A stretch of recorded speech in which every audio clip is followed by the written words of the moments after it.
Hi, I'm Pete, and welcome to Just a Few Acres Farm. Hillary and I are going to start cutting up this pig today, and the first thing we're going to do is cut it into primals. We probably won't be doing a lot of work out here in the shop. The idea is to get it cut down into pieces that we can bring into the kitchen and do final cutting on. The pig's been hanging for a day and a half, 36 hours, nice and chilled down. It's running about between 35 and 38 degrees in here, so it's nice and cold. It's really firmed up. It's time to cut. First thing we want to do is cut it into sides, cut it in half, and the gambrel won't hold it once I cut it, so we wired up with fencing wire up to the chain here so that when I cut it in half it will stay hung instead of just flopping on the ground. And the Sawzall is my friend for this, and as far as blades, it's just a regular wood cutting blade I have on here. Works good. I want to try and keep it centered on the spine.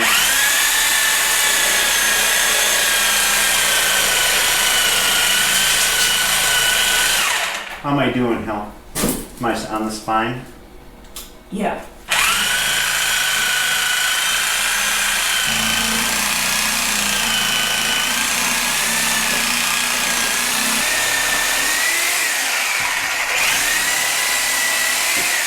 We'll just take the first side and put her on the table.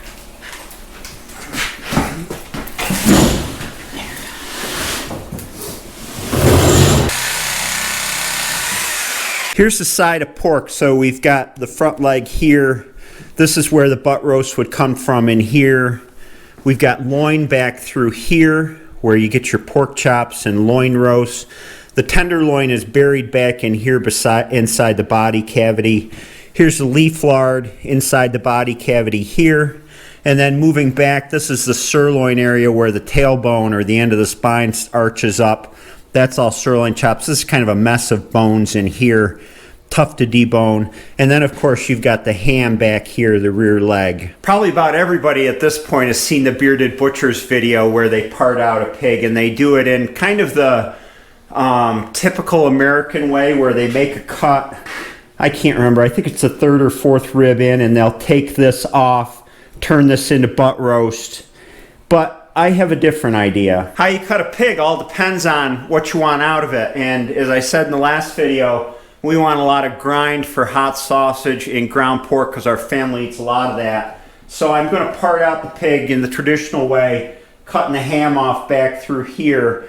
But I'm going to do this front quarter differently because I want to maximize the amount of pork belly attached to spare ribs all back through here that I can put on the smoker and smoke together. So we're going to deviate a little bit.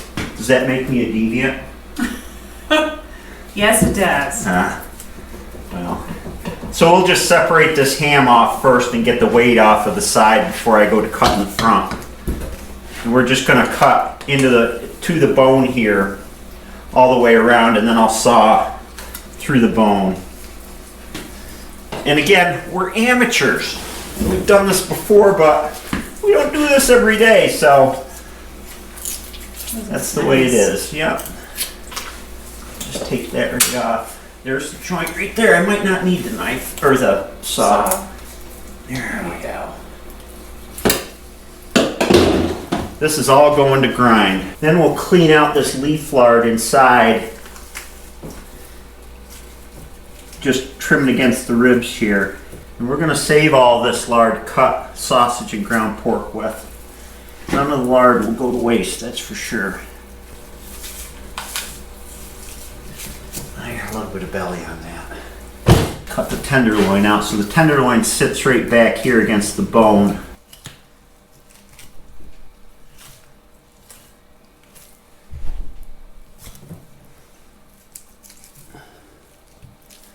There's a tenderloin, it needs to be cleaned up, of course. Now, as I said, this is the butt roast, and normally the cut would be made here. The one thing I don't like about that cut is you waste all the spare ribs that are in front of it, potentially. So, what I'm going to do is I'm just going to find the muscle joint in here, and I'm going to cut this leg off so that I have the maximum amount of roast meat on here. Because in my opinion, it's the best part of the pig. Aside from The pork belly, the butt roasts are just awesome. Find the joint, just cut to it. I've never cut this way before, so it's kind of an exploratory procedure.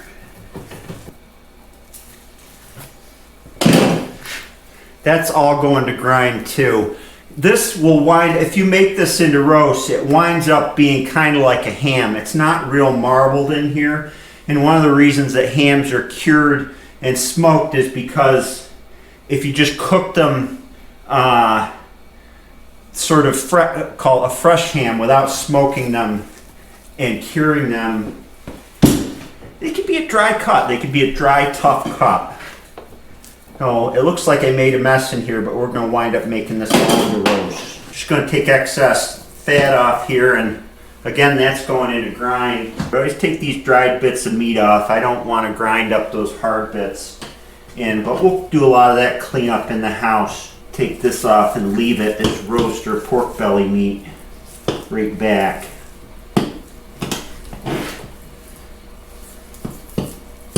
I'm kind of winging it here compared to the way pork is traditionally done. So what I just took off is the back end of the pork belly. And if you look at the profile, you say, oh, that's bacon. And it is. This is a boneless cut. And I'm going to do a little cleanup, and we'll wash it, of course. But that pretty much sectioned off is ready to go on the smoker. I mean, all that fat will, you know, that just makes it more flavor. So that we're going to cut down. And then for this cut, to separate the loin from the ribs and to cut the chops, we'd normally make a cut here. But I'm debating that right now. Well, while I'm debating, I can cut this down a little bit. We can take off this neck meat here, and we'll clean that up and put it in for grind as well. So I've been thinking about this, Hill, and I think if I make this cut and cut this loin out, then we can, the spine, the top blades off the spine, all the ribs, all the pork belly, they can all be smoked at once with no waste, and the bones are actually awesome when, you know, you smoke bone on. And I think that's what I'm going to do. It's going to eliminate some waste, which is always a good thing. So I'm going to take this sirloin off as a roast. You can cut it into chops like this if you have a bandsaw. There's a lot of funky bones running through here as part of the pelvis, so I find it's better to leave it as a roast, and it starts right where that bone arches up, where the spine arches up into the tailbone. So I'm going to take it right there, and we're going to make a roast out of that. I'm hoping I can get through the spine without a saw, because I got a story about the saw, which I'll tell you in a little bit. Just take that through.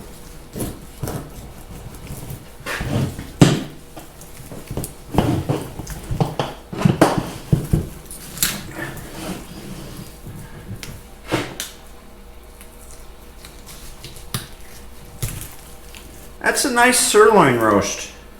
And next what I'm going to do is I'm going to make the cut that you would typically make for the shoulder, which is 1, 2, 3, 4 or so ribs, and you can see where the spine flares up and comes down. I'm going to make that cut, and I'm going to cut my butt roast off the bone that way. This is a funky way of cutting, but we'll see how it works out, you know. It's good to experiment.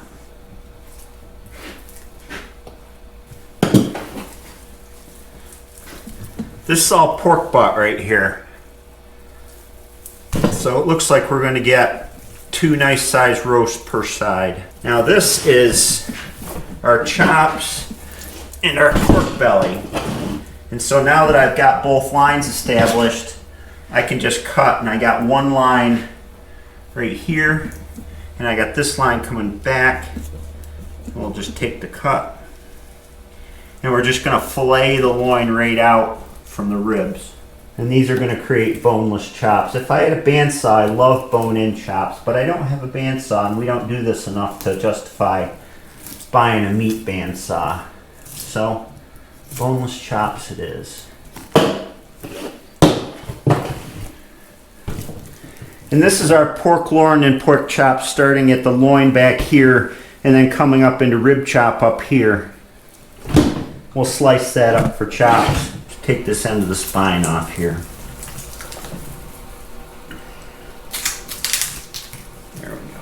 That is either boil and soup meat or trim it off for grind and let the chickens pick the rest. And we'll take this other end of the spine off and we can trim that up for grind. Now this whole piece here, spare rib rack, the spine, the pork belly, which pork belly is actually pork side really. My butcher calls it side bacon. The pork belly would be what you strip off of the spare ribs. All this in here is pork belly. But we're going to leave this whole so that I can smoke it bone in. And let me tell you the story about my saw. For those of you who were around when we did Missy the Big Pig, you remember I broke my great uncle's meat saw when I was working on it. And we were done, so I just put the saw away and forgot about it. Well, we went to go and thought about, you know, cutting up and what we needed to cut up, and I realized I never got a new blade for this. I went looking for a new blade. It's a 17-inch pin-to-pin saw, but it's got female ends in the blade. I looked and looked. I couldn't find any match for it. This is a very old saw. So I had to order a new saw. It was good because I would rather have a bigger meat saw anyway. So I am without saw for this cut up, which makes it interesting, except for the sawzall, of course. I debated using this, a hand saw for wood, and if I have to, I'll give it a try. But it's a bit of a challenge to cut up a pork side with no saw, so I don't know. We're going to try it. To cut this up, I'm just going to take it between the ribs and make my cut up to the spine. And we just want to get it in chunks that we'll use per smoke. You know what I mean. We're not going to smoke the whole thing at once. Let's see if I can crack that. That's not bad. Nope. Less waste too, so. Yeah, that's always good. This stuff will be good to pick at after it's smoked. That's kind of a smaller smoke set. It's kind of a reverse cowboy steak, right? Yeah, right. It's a reverse It is. cowboy steak out of pork. I have a cleaver. Maybe I should drag that sucker out. I don't really want Hillary running around with a cleaver, though. I have terrible aim. Yeah, that's what you would tell the police. It'd be a bloodbath. Yeah. What happened to your husband, miss? I have terrible aim. I was aiming for the pig. Oh, that worked fine. That's a nice pork belly. Yeah, that'll be good. That'll be awesome on the smoker. And then that's our last pork belly, and all this stuff will smoke up and fall off the bone delicious. Simple, simple. I like simple. I don't like spending a lot of time screwing around with fancy stuff when what we eat mostly is ground pork and smoked meats cooked fresh on the smoker without curing. So I guess I just came up with our own way of breaking down a half quick and dirty with little waste. We got boneless pork belly here. We've got pork belly still on the spare ribs, smoked the whole thing here. We've got 2 butt roasts here. We need to clean all these cuts up before they go in the freezer, but 2 boneless butt roasts.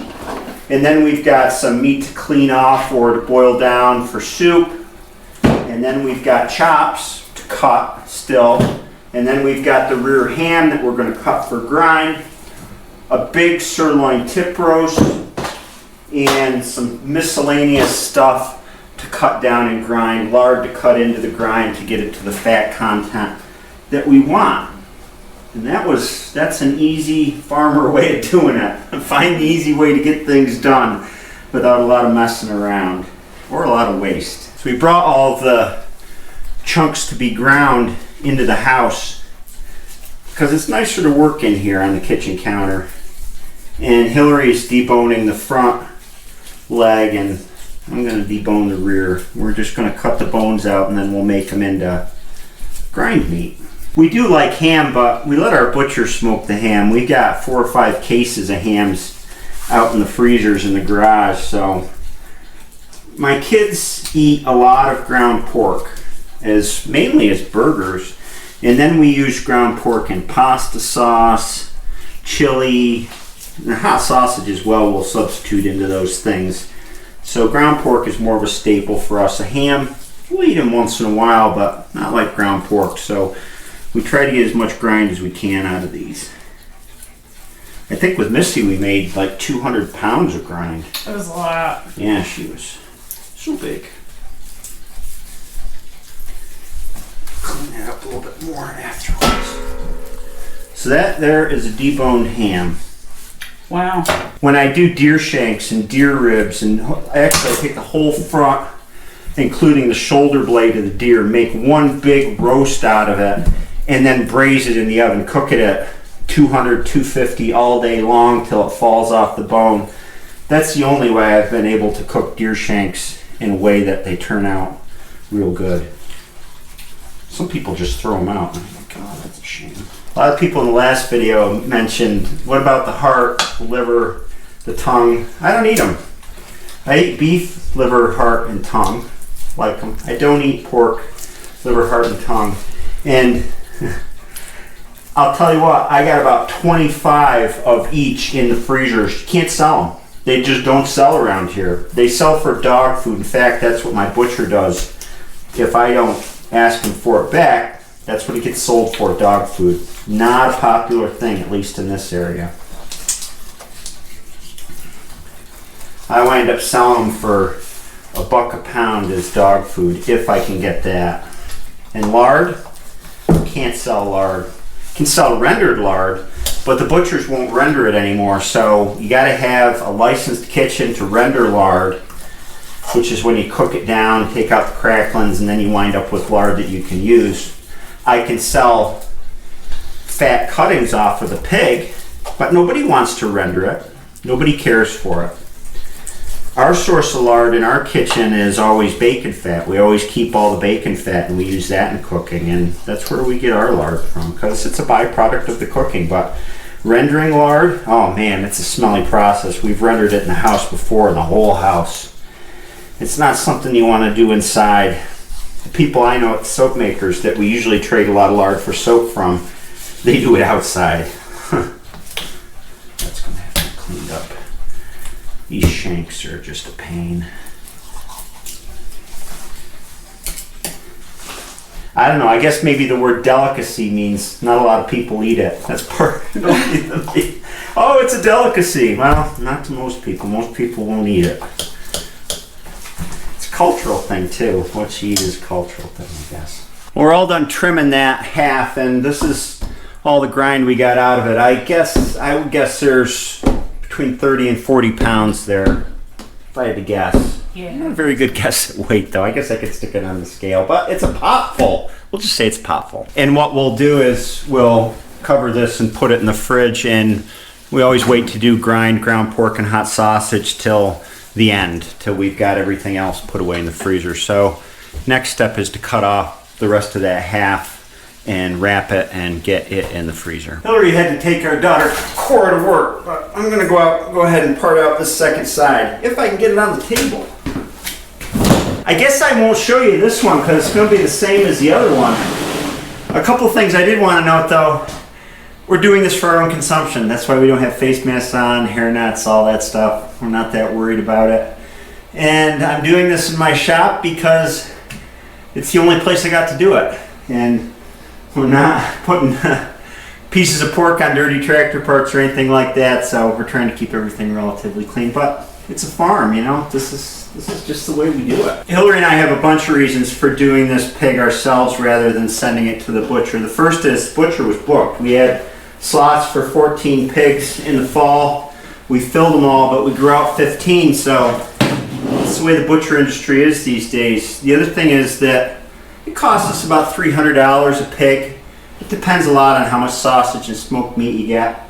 So we do save some money, but probably the most important reason is this is a good process to do once in a while. You know, we sell meat for a living, and to do it yourself and understand what the butcher goes through, what the cuts are, how the carcass breaks down, helps you sell what you grow or what you raise a lot better. You know, you got to know your product. So those are the reasons. With both halves broken down, here are the cuts from the whole pig. So we've got our chops still to be cut apart there, boneless chops, butt roast, pork belly combination, pork belly spare ribs, and boneless pork belly over here. And hiding in here someplace are 2 sirloin tip roasts. And of course we haven't cut the grind for the second half yet, but we decided we're gonna go ahead and vacuum pack and wrap the cuts and get them in the freezer, and then we can do the rest of the grind cutting. And one problem we got is, this is always a problem with spare ribs that I have. Our vacuum sealer won't pack anything that big. And we found that it works really well to wrap things in saran wrap. And we did that with Missy with some of the bigger things, and they kept fine. We just had a roast that was packed up about a year ago out of Missy that was wrapped that way, and it didn't burn, so it works. This is like Fred Flintstone, you know, when he climbs in the car and the ribs go into the car, goes, looks just like it. Fred Flintstone was my kind of guy. We don't have one of those fancy professional vacuum sealers because they cost quite a bit, and we only do this about once a year, so I don't know, maybe someday. Well, I don't expect these will stay in the freezer for that long anyway, right? No. I guess that's good, right? Yeah, looks good. And now we can use this rinky-dink food saver to pack up the boneless pork belly.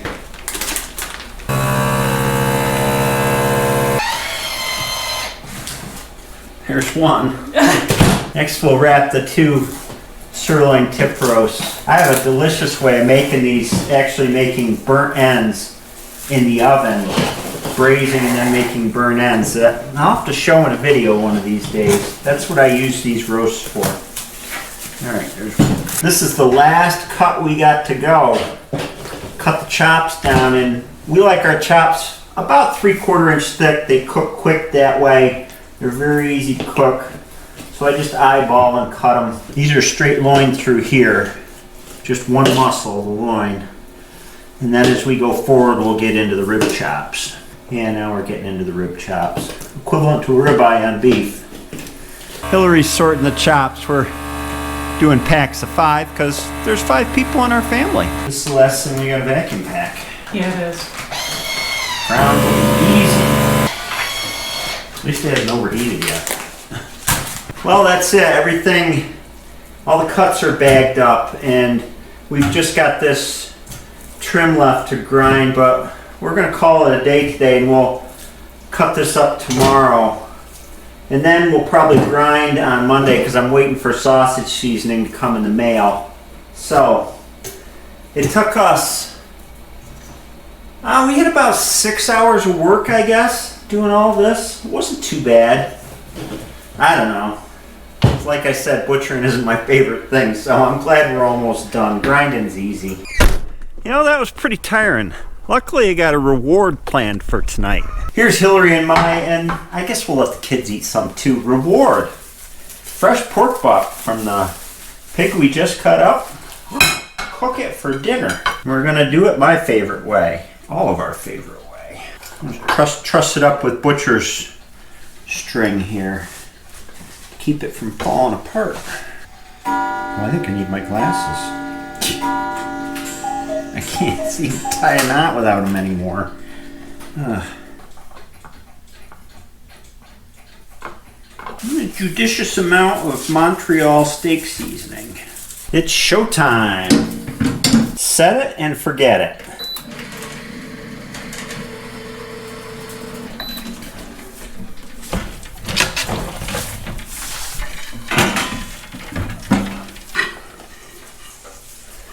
Nice and crispy. Hillary's stomach's rumbling. It is. It smells really good. I like the way the fat gets all nice and crispy on top here. Well, you know, we got to do the taste test. Well, this is the fruits of our labors. It smells really good. You want to try a piece? Yes, I do. Oh, good. Hard to believe this guy was running around right outside the house here 2 days ago. It doesn't get much fresher than that. And it's so much more rewarding when it's something you grew yourself and right from birth. It's a good feeling. We will show grinding the ground pork and how we make hot sausage in an upcoming video. We're gonna eat dinner. Yeah. This is good. So I hope you have a great day, and we'll see you next time. I'm trying to chew and talk.